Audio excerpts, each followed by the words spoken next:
I got something new off an old design that I want to share with you guys.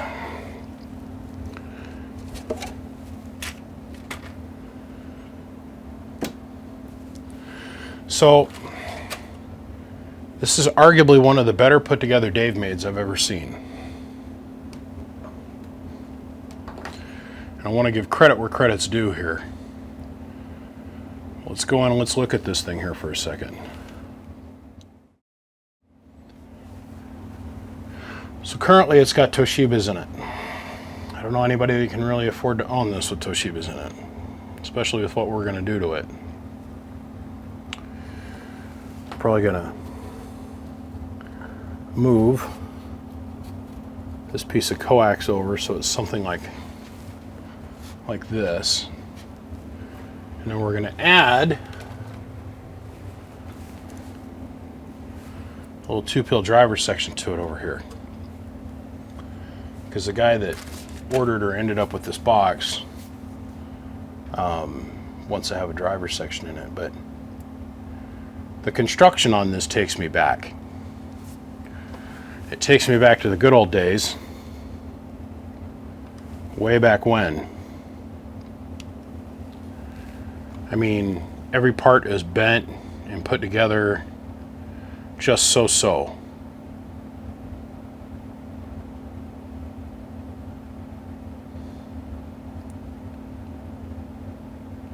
The guy that built this, his name is Payne. And I can't really go too deep into the storyline of the history and the lineage of this box because I don't know it. Other than the guy that put this together cared. And you can tell, I mean, just like the solder work on everything in here is, well, just short of impeccable.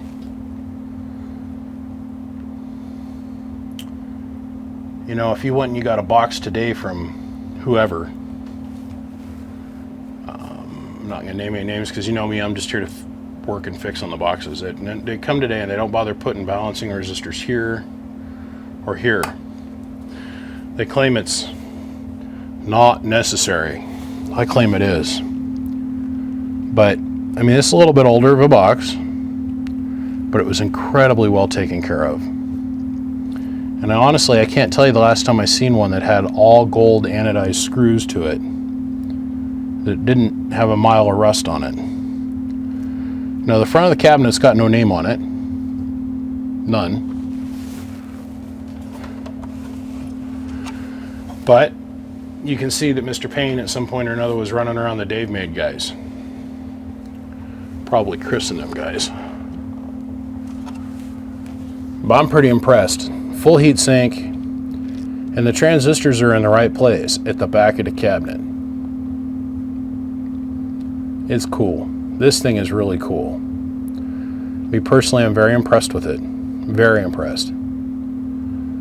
So, I mean, big, beefy, 35 volt, 5600 UF electrolytics in it. Nice, big, heavy duty disc capacitors. I just like it. I admire this. I admire the craftsmanship that's in it. And if I see something I like, I'm not afraid to say, hey man, good job. And this is definitely a good job. It's the little details like if you get one from whoever, they don't bother to seal up the back end of the cabinet. Now I usually do that with a piece of phenolic and solder it in place. This guy opted for commercial grade hot glue. Does a great job. And it's not all gobbledygooked in there. This is silicone, I mean. Like the ground bolt. If you were to order this same amp today, it shows up and there's no ground strap coming down to the board. They just let the case do all the work. Which is technically okay, taking into account the sides are soldered and bolted down. That's another thing. He completely did a flow solder job. All the way from end to end on both sides of the cabinet. If you're to get them today, they're just stitched. They'll have like an inch of solder here, skip over 3 inches, another inch of solder, skip over 3 inches, another inch of solder, and then a little bit of schlob in the back. Real coax connectors in The debate goes on about having an open framed relay like that. It makes it easier to clean it, I'll say that much, versus having to take the little plastic guard off. I don't know, there's a lot in here that I really like. Like if you take a minute and you look at the color matching, like, oh, okay, we're gonna do a black one here for a Class C choke, and a red one here, and a red one here, and a black one here. There's just a lot of things I like. There's a lot of things I absolutely love about this box. So we're gonna snatch all these Toshibas out of here. And then we're gonna put HGs back in his spot, which will bring this box down into the realistically affordable price range. And I gotta change the power wires on. I mean, this is perfect. This is perfect. The number of wires and the spacing is perfect. But for safety reasons, because people, let's face it, some people aren't the smartest knives in the drawer, they're gonna hook this up to ground because it's black. So we're gonna change that out to red. Doesn't electrically need to be changed for any reason other than that. It really doesn't. But we're going to change those out for red. You know, if a guy builds himself a box, you get to do whatever the F you want. You can put any colored wire feeding anything you want. But the instant that box leaves your hands, you know, is it going to really hurt anything if you hook up a ground wire here and hook this up to ground? No. I mean, really, it's not. It's just, I have to do things to a certain standard. I mean, we got to put labels on this and that kind of thing, but I mean, dual. See, this tells you that there was obviously, they knew they had a problem by going this little horse shit back in the day. And they figured out, oh, look, each section puts out another 30 watts of power by just going and doubling down on a wire. It's an observational thing. And you can measure it with a FLIR. You can see things getting hot, and you can see the temperature in the components. And then all of a sudden you double this down, all of a sudden the components run. Everything's cooler, the joints stay cooler. You can get more current delivery to the transistors.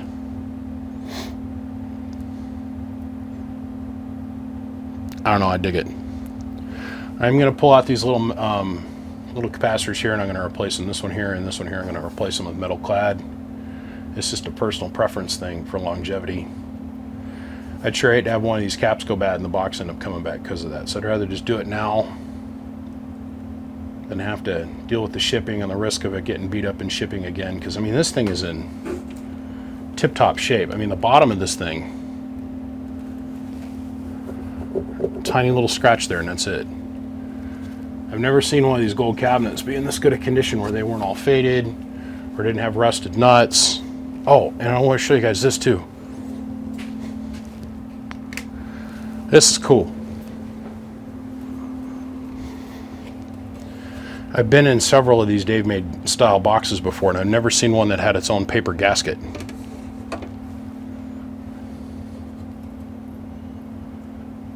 It's a cardboard gasket that sits between the lid and the cabinet body. I frickin' dig this detail. And also paper gasket that sits between the fan body and the actual cabinet itself. Frickin' brilliant. And the lid on this thing, it's in immaculate condition. Immaculate condition.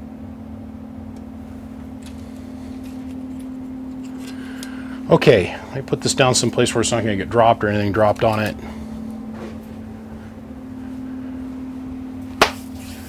And let's start. It just keeps getting better the longer I get to look at this thing. The heat sink actually goes all the way over here to the edge, and I mean, it doesn't stop here on this fin. There's a whole nother fin that's over here on the edge of the cabinet. There's this little piece of foam in here. The simplest solution to a problem. Me personally, I think of things in hard format, so I'd probably have put a piece of plastic in here or put a piece of phenolic board down in here to block the air movement. He just used a piece of foam. It's freaking brilliant. Easy solution, flexible, it fixes the problem. So the whole goal here is to drive as much air through the heatsink fins as we possibly can. See, if you look down here at this angle, down here, you see the fin actually comes all the way to the very edge of the cabinet. I haven't seen that for a while. This is little details that mean the most to me. A blocking choke here before it hits our relay. This is our power wire that's feeding our remote switches. A blocking choke before it gets up to the switch. Just the little details. So what I've got to do is I got to unthread these. Oh, and the other thing is I love these kind of cabinets. If this was an ICA or Fat Boy style cabinet, I'd have to pull the whole board out. Where this, I just take the bottom off and I have full access to everything on the bottom of the box. And still have the rigidity and the strength of the cabinet, and the cabinet doesn't sit down on top of the components. We go and we look down in here. Instead of putting the chokes on the top of the board, you put them on the bottom. I love this. This is so easy to work on.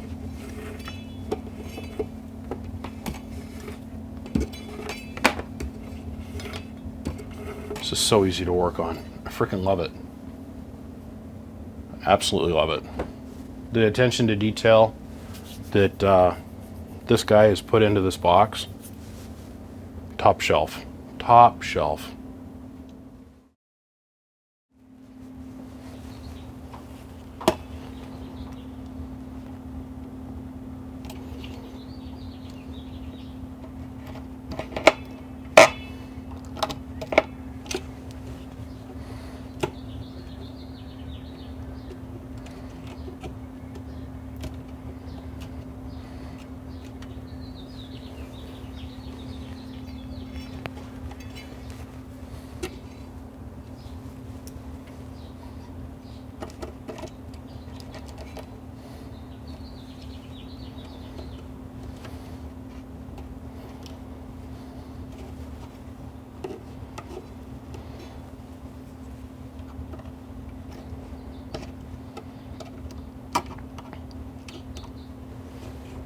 All right.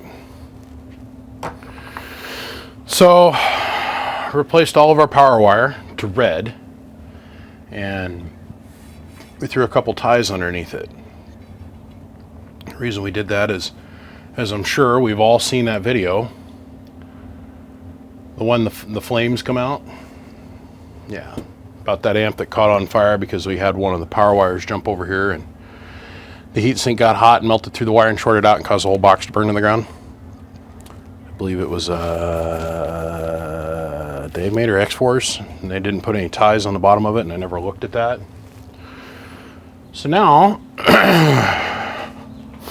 we got the underside of this all put stupid right and tight.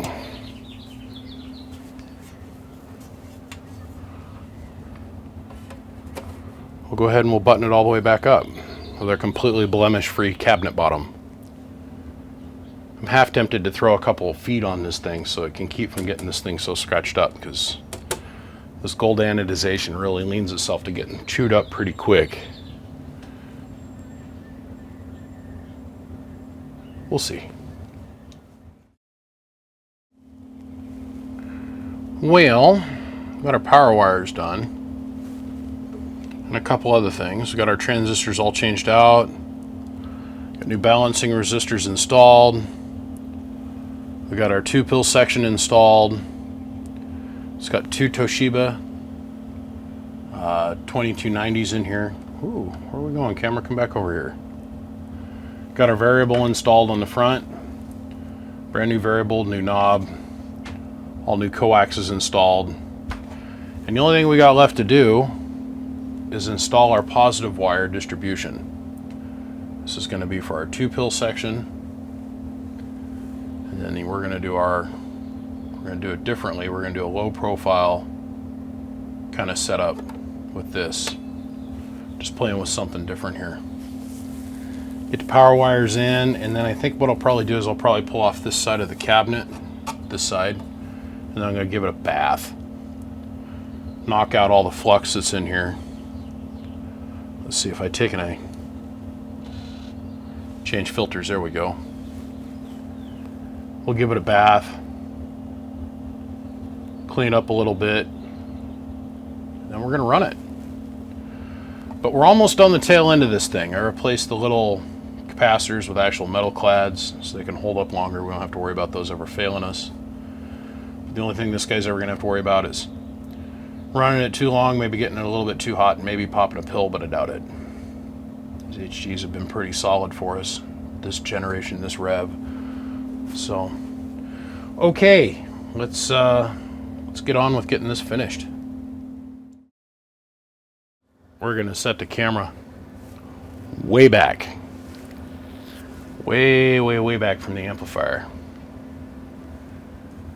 And talk about not having to twiddly dink around with nothing. This was quite impressive to me how this little amplifier turned out.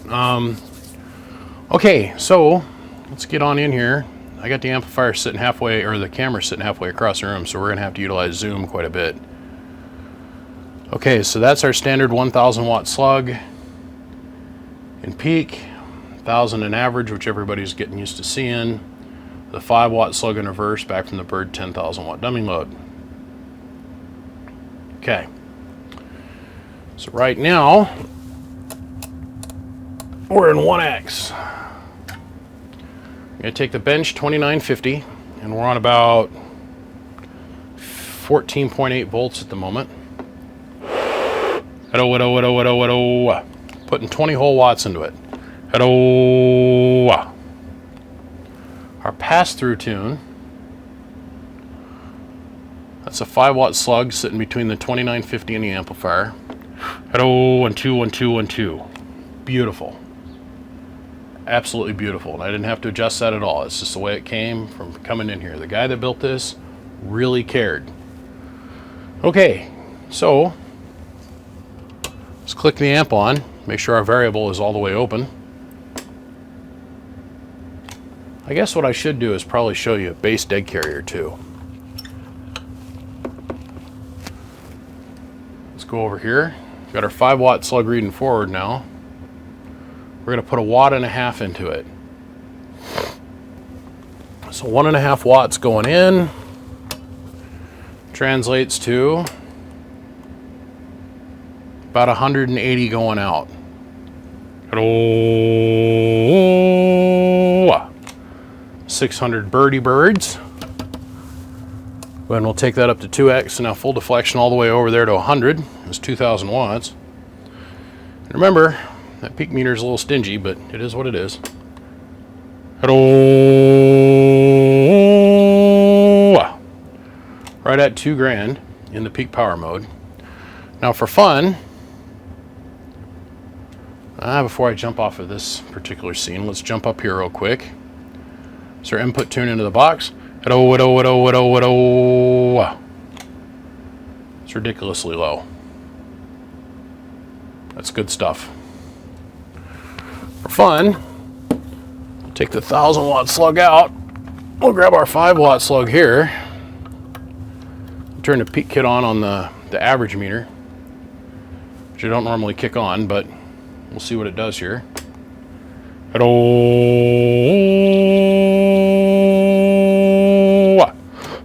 Showing 21 to 2200 peak on the bird peak kit. This one's reading a little bit lower. Natural A. I'm really happy with this thing. It's turned out quite nicely. Mr. Payne, you did a good job putting down the base work for this thing. So let me make up some labels for the front, and let's get this thing buttoned up and test the fans.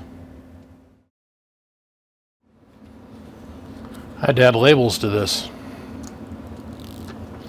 The gentleman that produced this thing didn't have no stickers on it or no vinyl or no nothing to say who he was. And I got to give credit where credit's due. This guy did a great job. It was tuned out perfectly. I mean perfectly. So I made sure to note down here, Payne built, BBI rebuilt it, because I can't take claim for all of this. There's a lot of good forethought that went into this before I come along. Well guys, this is it. This is the end of the story. I'm so used to saying, oh, this is for sale or whatever. This is it.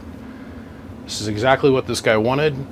I changed it into something that would work for him, and I'm proud to say I was here. And Mr. Payne, if you're ever looking for work, don't hesitate to give me a call. Come up here and I'll put you to work quick. Gentlemen, my name is BBI. Without a shadow of a doubt, I am the biggest mud duck out here in this little state called Idaho. Come check us out. Facebook, Twitter, Snapchat, Instagram, and YouTube. Take a minute, click subscribe. And guys, come join BBI Amps on Facebook. It's a group. I cannot take on any more friends requests on Facebook, so I've had to go and start a public group. It's called BBI Amps. It's open to any and everyone. See, as of this morning, I think it's got 17 or 1,600 members already, and that's just in a day. So come join in. That's where all of my Facebook content's going to go from this point forward. If you guys got a question, a comment, or anything I can do to help you out, don't hesitate to give me a call. I'm here 365, 24/7, so it is what it is. Guys, I'll see ya. Click, click, click.